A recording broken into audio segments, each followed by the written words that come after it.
Hello, good morning, and welcome to the Black Health Literacy Project, also referred to as the BHLP.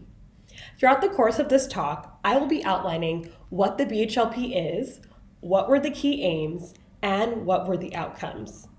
After that, I will propose my ideas for what needs to happen now that the BHLP is complete in order to further the work that we have started.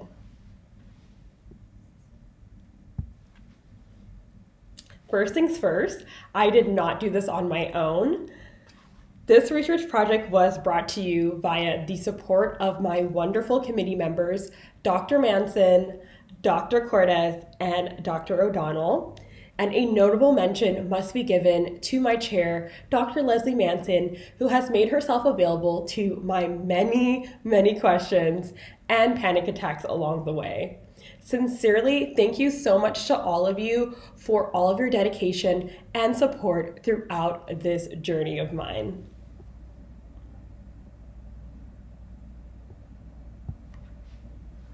Now, a little bit about myself. I am Kelly-Ann McCleary. I'm the researcher of the Black Health Literacy Project.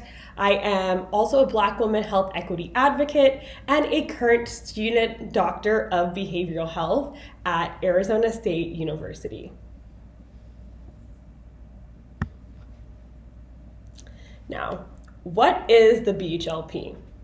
The BHLP was birthed out of a need for Black beauty organizations to understand the implications of their personal care product ingredient formulations on the health of their Black women consumers. This need was identified by the California Black Health Network and the Breast Cancer Prevention Partners, who uncovered 194 harmful chemicals used in personal care products that have been linked with adverse medical and behavioral health outcomes. These chemicals, known as endocrine disrupting chemicals. However, for the purposes of this study, they are referred to as harmful product chemical ingredients, or HPCIs for short. These chemicals disrupt the normal functioning of the endocrine system, and any deregulation in the system is the source of many health problems.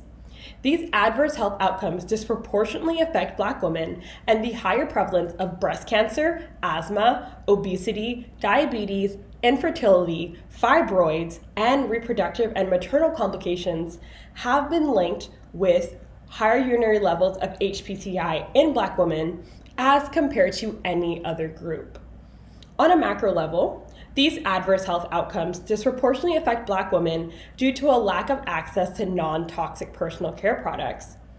However, on a deeper micro level, systemic inequities and systemic oppression in the form of European beauty standards that Black women are pressured to conform to by altering their physical appearance, meanwhile exposing themselves to chemicals and hair relaxers, hair texturizers, and skin lightening creams, to name a few, are the root of the problem. This unspoken beauty standard is the costly price that Black women must pay to hopefully access the same level of socioeconomic success that their white counterparts are privy to. With this considered, the California Black Health Network and the Breast Cancer Prevention Partners joined forces to create the Non-Toxic Black Beauty Project, a grant-funded initiative in collaboration with the Campaign for Safe Cosmetics to promote the use of safer beauty products for Black women.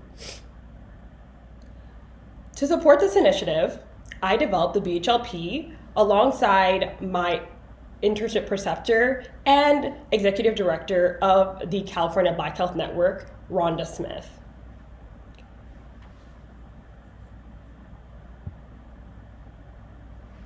Here we have a simplified breakdown of the steps taken to complete the BHLP. I began by collecting baseline data from the Black beauty organizations to get a general picture of their initial understanding prior to the intervention. Following that, I began the intervention period, which consisted of the delivery of brief, accessible, digestible health information on the topic. A vital part of the intervention was leveraging social media to engage the participants. I distributed 2 different fact sheets to the Black beauty organizations that were in a shareable format, as well as Instagram Lives 5 times a week throughout this period. After the intervention, I collected the organization's post-test survey responses and thereafter conducted my statistical analysis. I had 2 major aims for the BHLP. The first aim was to improve health literacy, awareness, and activism of medical and behavioral health problems and harmful product chemical ingredients for Black beauty organizations. And the second aim was to reduce the utilization of HPCIs for Black beauty organizations. To accomplish these aims, I outlined some research questions. Research question 1A aimed to address health literacy awareness of the Black beauty organizations. Research question 1B aimed to address health literacy activism of the Black beauty organizations. And research question number 2 aimed to address HPCI utilizations of the Black beauty organizations using the ingredient audit checklist. Here is the ingredient audit checklist that was created as part of the Black Health Literacy Project. The chemical ingredients contained on the checklist are considered the most common HPCIs found in personal care products to date. Most notably, phthalates, which are at the top of the list and are most evident to correlate with health problems based on the scientific data. Phthalates are a class of multifunctional industrial chemicals that are absorbed into the body by different routes, notably via skin and inhalation.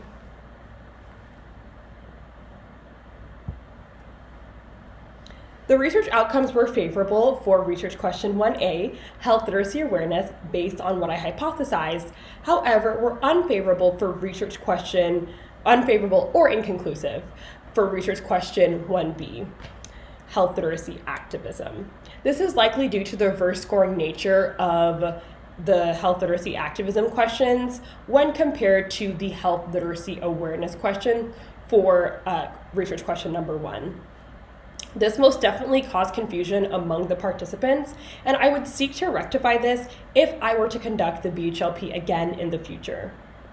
Because health literacy awareness was the main focus of research question 1, as there were 9 questions dedicated to awareness and only 2 questions dedicated to activism, I can confidently suggest that health literacy improved for the Black beauty organizations. Outcomes were favorable also for research question number 2, HPCI utilization, based on what I hypothesized, as I noted improvements in HPCI utilization based on the ingredient audit checklist scores for the Black beauty organizations when comparing the pre-test surveys to the post-test survey.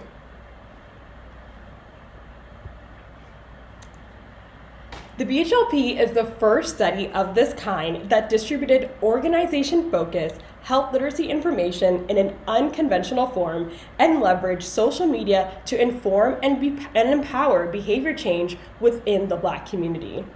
Based on the performance of the BHLP, my proposal is to forward this approach on a larger scale by engaging both the consumer and the organizations via what I'm calling the Black Beauty Equity Initiative. This initiative will be an extension of what the BHLP aimed to accomplish by facilitating brief, accessible, digestible health information to the community at large using social media, which is now the main mode of educational acquisition and is readily available to most of the American population. Additionally, social media is a free medium, so the cost to fulfill this initiative should be relatively cost efficient when considering funding and budgeting for the upcoming year. To reach as many community members as possible, we'll join forces with prominent organizations that prioritize Black health equity and are supporters of the Non-Toxic Black Beauty Project. This includes the California Black Health Network, Black Women for Wellness, and Bench the Community, all of whom are leaders in this area.